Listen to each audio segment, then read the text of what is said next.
Guide de l'auto, une présentation d'autogo.ca en collaboration avec Antirouille Métropolitain. Cette semaine à l'émission, les 25 ans du jeu vidéo Gran Turismo, des délais de livraison pour la Kia EV6, l'essai de la BMW M3 Compétition X-Drive, mais tout d'abord, le Mazda CX-50 2023. Le CX-50, c'est un nouveau véhicule chez Mazda qui s'ajoute à la gamme actuelle. Donc, le CX-5 conserve sa place. Mais la vocation du CX-50, elle, un peu plus aventurier, un peu plus sportif, un véhicule conçu pour les loisirs. C'est aussi le premier véhicule Mazda qui est véritablement conçu en fonction du marché nord-américain. Donc, bienvenue à ce premier contact avec le nouveau Mazda CX-50. Alors, dans un premier temps, il convient de parler design.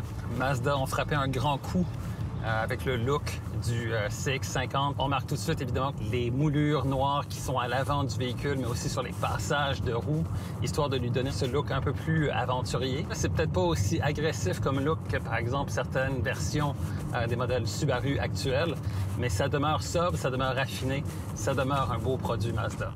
C'est la même chose pour ce qui est de l'habitacle. Un très, très beau design, encore une fois, des beaux matériaux, belle qualité de finition. Et ce qu'on remarque, le fait que c'est le premier véhicule Mazda à être doté d'un toit panoramique.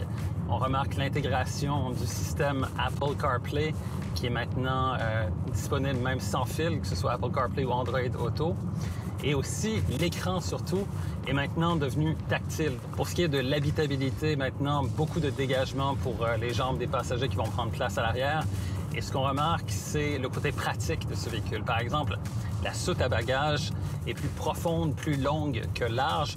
Donc, il y a aussi un ensemble Meridian qui est offert en option sur ce véhicule qui comprend justement un porte-bagages que l'on peut monter et fixer sur le toit. Donc ça ajoute aussi au côté pratique. Pour ce qui est des motorisations, est en terrain connu, le 4 cylindres 2,5 litres, soit atmosphérique, soit turbo-compressé. Évidemment, aujourd'hui, on a le CX-50 turbo. La puissance est vraiment très bonne, un moteur qui est très souple, très linéaire dans la livrée de son couple. Pour ce qui est de la dynamique, de la tenue de route en virage et du plaisir de conduire, c'est encore une fois une belle réussite. Par contre, il y a toujours encore une fois cette boîte automatique à 6 rapports. Mazda a choisi de la conserver justement pour bonifier le comportement de la voiture, la livrée du couple. Mais quand on voit que la concurrence offre de plus en plus des boîtes à 8 rapports dans ce créneau du marché, on se demande que peut-être ce serait le temps que Mazda l'ajoute au catalogue éventuellement. Pour ce qui est des modes de conduite, le système AmiDrive, on propose plusieurs, évidemment, le mode normal, évidemment aussi un mode sport qui vous permet justement de garder les révolutions un peu plus élevées avant le passage au rapport supérieur. Il y a aussi un mode off-road que l'on peut sélectionner lorsqu'on est sur un terrain qui est plus glissant ou une surface qui est meuble. Et tous les systèmes de la voiture, que ce soit le système de contrôle de la motricité ou encore celui du rouage intégral, deviennent calibrés en fonction du type de revêtement sur lequel on roule. Et il y a vraiment une grosse différence pour ce qui est du comportement de la voiture, de la façon dont la voiture réagit. Et ce qui est particulièrement intéressant aussi dans le cas du CX-50 à moteur turbo, c'est qu'il y a un mode towing, donc remorquage. On peut remorquer jusqu'à 3500 livres. Et lorsque ce mode est sélectionné, tous les systèmes de la voiture sont optimisés de façon à réduire au maximum l'effet que peut avoir la remorque finalement sur la dynamique du véhicule. Pour ce qui est de l'électrification, maintenant, on sait que c'est une grande tendance dans le domaine de l'automobile à l'heure actuelle. Pour l'instant, Mazda ne l'offre pas sur le CX-50. Il prévoit offrir éventuellement une version hybride du CX-50 et peut-être encore plus tard, une version hybride rechargeable. Alors, avec le CX-50, Mazda poursuit sa progression vers le créneau un peu plus premium, un peu plus haut de gamme, et ça se reflète aussi dans les prix. De ce côté, le modèle GSL part à 37 900 $. On a aussi le modèle GT, dont le prix est légèrement supérieur à 42 000 $, et le modèle GT Turbo, dont le prix dépasse les 45 000 $. Ça permet au CX-50 de jouer sur deux tableaux, de concurrencer à la fois des véhicules qui proviennent de marques généralistes, comme par exemple Toyota ou Subaru, mais aussi de s'approcher du créneau des marques de luxe comme Lexus et Acura.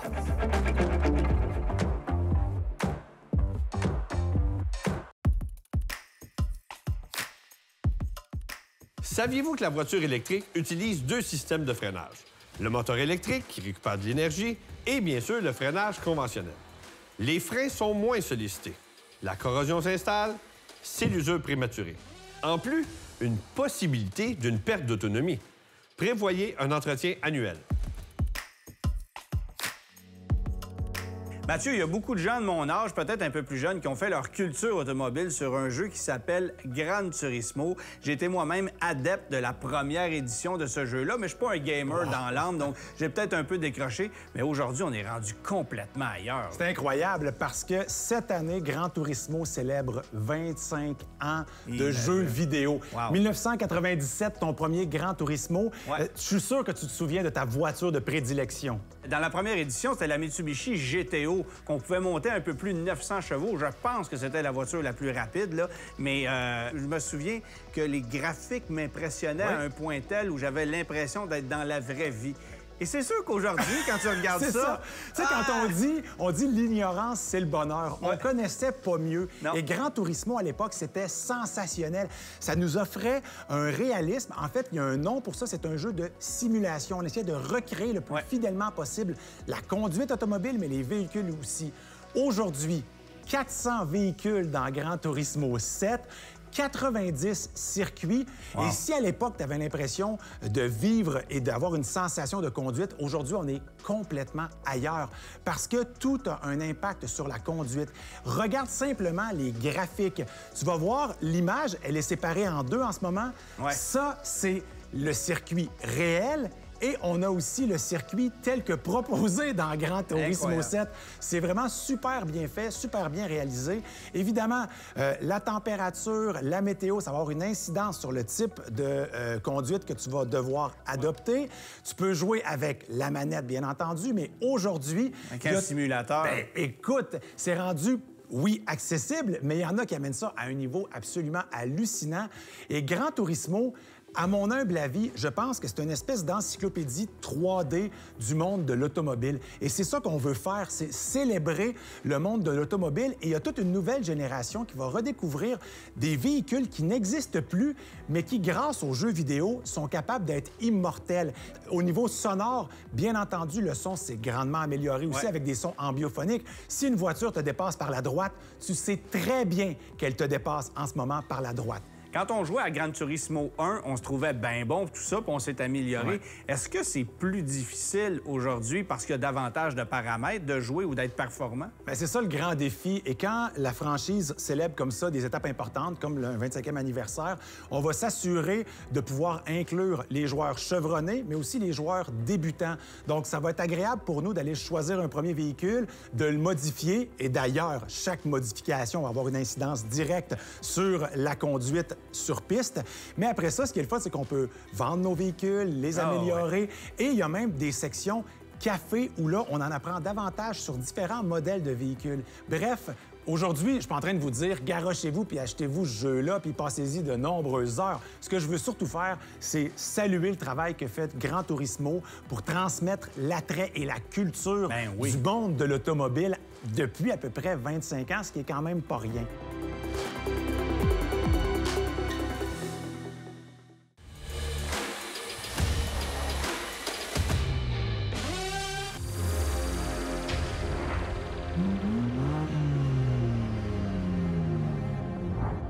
Gabriel, d'ordinaire, on ne ferait pas l'essai d'une BMW M3 en conditions hivernales, mais là, les choses sont différentes. Exactement, avec la BMW M3 Competition, qui est maintenant disponible avec le rouage intégral xDrive.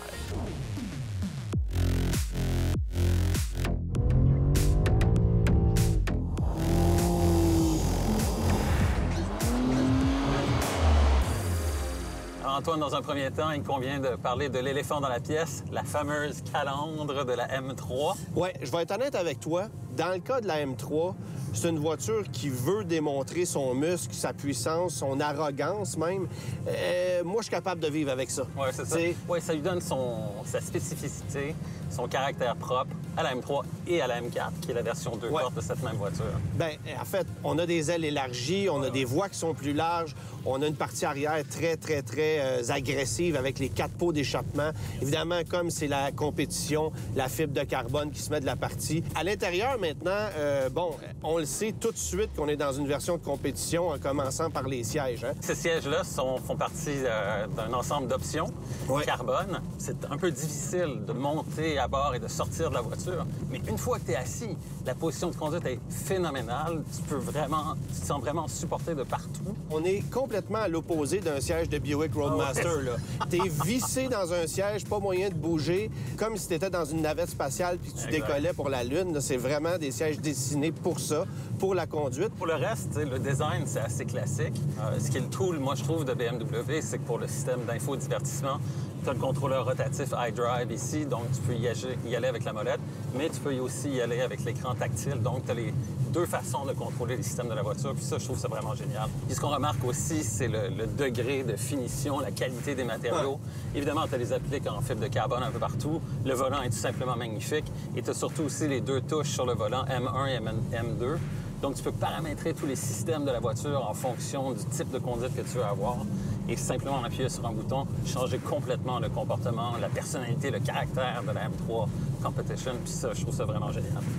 Moi, je suis pas un adepte de ce qui s'appelle écran numérique, écran tactile, mais je trouve que dans ce cas-ci, on amalgame quelque chose de quand même assez bien sur le plan visuel. Tu l'as conduit, la BMW, depuis plusieurs jours. Tu sais comment cette voiture-là est capable. D'abord, moi, j'avais conduit la version à boîte manuelle, propulsée, l'automne dernier. Qu'est-ce que la M3 Compétition nous offre de plus? C'est juste une coche de plus pour ce qui est de la performance. Et ce qui est intéressant dans le cas du modèle que l'on conduit aujourd'hui, c'est qu'on a ajouté le rouage intégral xDrive. Ça, c'est une première pour la M3 depuis 35 ans.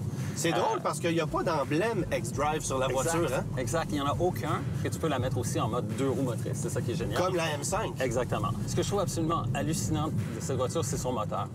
Le moteur de cette voiture-là, le 6 cylindres en ligne, c'est un moteur qui est absolument fabuleux, qui est très souple. Tu n'as aucune vibration de moteur dans un moteur 6 cylindres en ligne. Mais tu as le couple de 6 cylindres en ligne aussi, tu sais. Exact. Puis, moi, ce que j'ai apprécié de cette mécanique-là, c'est que contrairement à ce qu'une Audi RS5 va offrir, par exemple, même du côté de chez Mercedes-Benz, qui exploite encore des 8 cylindres, il n'y a pas de délai à l'accélération. La réaction, elle est instantanée. Et de plus en plus, on va ressentir ça chez des véhicules de haute performance, chez Audi, chez Mercedes, mais BMW a mis ça de côté. Donc, la réaction à l'accélération, elle est instantanée. Puis ça, tu veux ça dans une voiture de performance, là. Maintenant, la raison pour laquelle BMW a ajouté le rouage intégral xDrive à la M3 Compétition, pourquoi? C'est parce que la concurrence l'offre. Audi RS5, Mercedes C63 qui arrive avec le rouage intégral aussi, là. Exact. Il y a une chose aussi qu'on remarque toujours sur les BMW, la série M en tout cas, c'est la précision de la direction. Le guidage est absolument incroyablement précis.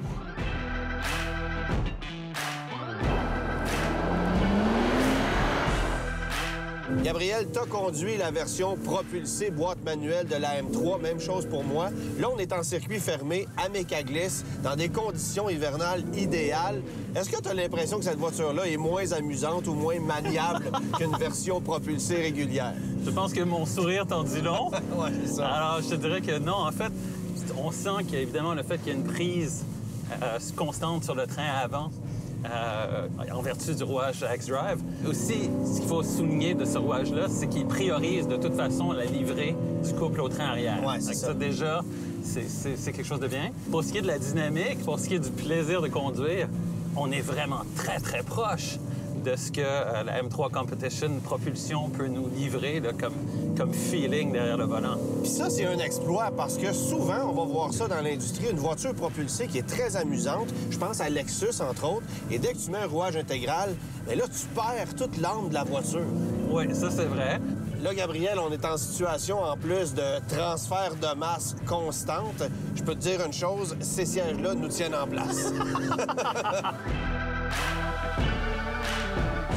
Évidemment, c'est une voiture dont le prix de base frise le 100 000 et avec les équipements qu'on a sur celle-ci, le dépasse allègrement. Oui, c'est ça. En fait, échelle de prix de base, si on inclut les frais de transport, préparation, de concessionnaire, tout ça, on joue entre 90 et 94 000 approximativement.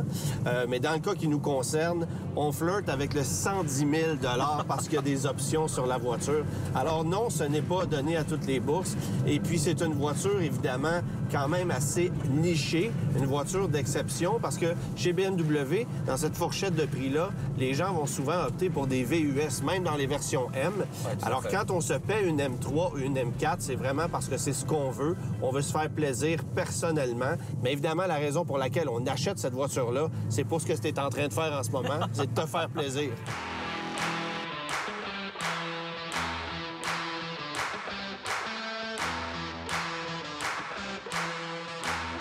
Alors Antoine, après t'être fait brasser dans la M3, tes impressions et les pour et les contre. Bien, les pour, c'est que il y a beaucoup de gens qui disent que BMW, c'est embourgeoisé. C'est vrai dans certaines gammes, mais la M3, pour moi, ça reste une voiture de puriste. Dans le cas de cette voiture-là, c'est vraiment une voiture de puriste où le plaisir de conduire est au centre de sa raison d'être. Et également, je te dirais que malgré cette calandre-là qui fait pas l'unanimité, elle a une sacrée belle gueule, la voiture. Ouais. J'ajouterais aussi que la sonorité et la souplesse d'un 6-cylindres BMW, il n'y a pas d'égal à ça dans l'industrie en ce qui me concerne. Bien, je suis un peu d'accord avec toi parce que le moteur, BMW fait toujours des moteurs fabuleux. Le 6 cylindres en ligne, c'est un moteur d'anthologie, le S58.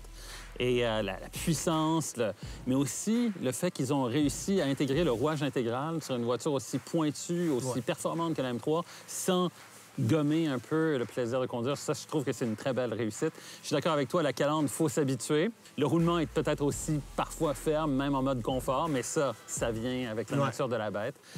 Et puis le prix, bon, stratosphérique maintenant avec les options. Évidemment. Alors, quelle note tu donnerais, toi, à la M3? Bien, écoute, moi, il y a juste le prix qui vient comme baisser la note. Si t'as pas du prix si élevé, ça serait plus haut, mais je donne facilement un 8,5 à cette voiture-là. Moi, je lui donne 8,5 aussi. Et pourquoi? Parce que cette voiture-là est également disponible en manuel. Ouais. Ça me parle énormément.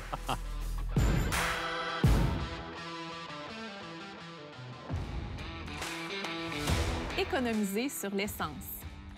Pour économiser sur l'essence, un classique, c'est d'aller moins vite.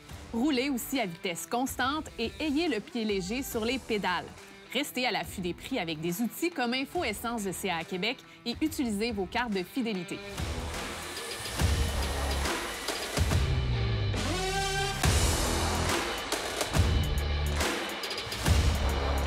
Plusieurs automobilistes choisissent aujourd'hui de passer à la voiture électrique, croyant que les coûts d'entretien sont à peu près nuls sur ce genre de véhicule. Eh bien, détrompez-vous, les coûts d'entretien d'un véhicule électrique sont à peu près équivalents à 75 % de ceux d'un véhicule à essence.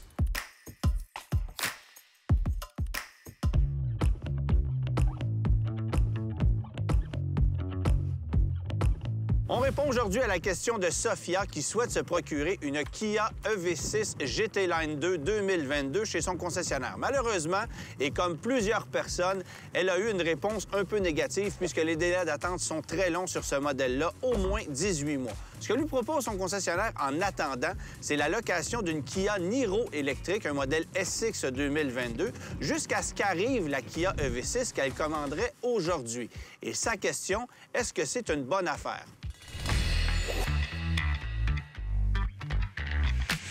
Alors, sachez d'abord, Sophia, que la Kia Niro qu'on vous propose est elle aussi une voiture très rare sur le marché, moins convoitée, bien sûr, que la Kia EV6. Mais la Niro, c'est une voiture électrique efficace, polyvalente, que les gens adorent depuis plusieurs années. On en est à la dernière année modèle de la Niro parce qu'on la redessinera complètement pour 2023. Donc, vous êtes déjà chanceuse de pouvoir mettre la main sur cette voiture-là. Et la Kia EV6, bien évidemment, c'est une voiture super intéressante. J'ai été impressionné par ses performances, par sa ligne, par sa technologie. Alors, c'est un excellent choix, mais évidemment, comme vous le savez, c'est une voiture qui se fait attendre et qui est très convoitée.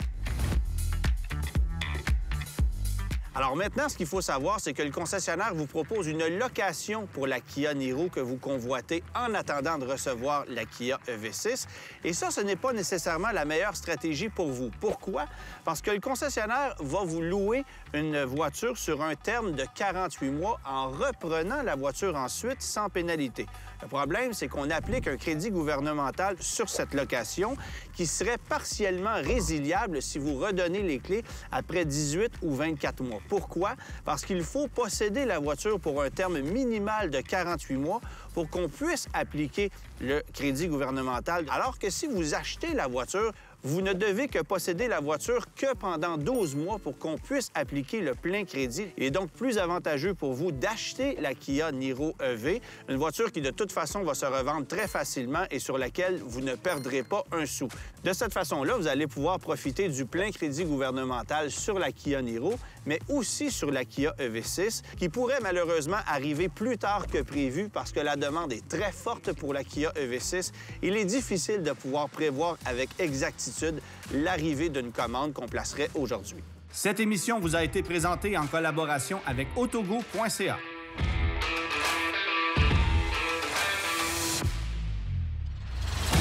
La semaine prochaine à l'émission, on compare pour vous le Buick Enclave et l'Infiniti QX60. On parle d'impression 3D avec Mathieu Roy et on vous présente l'essai de la nouvelle Honda Civic.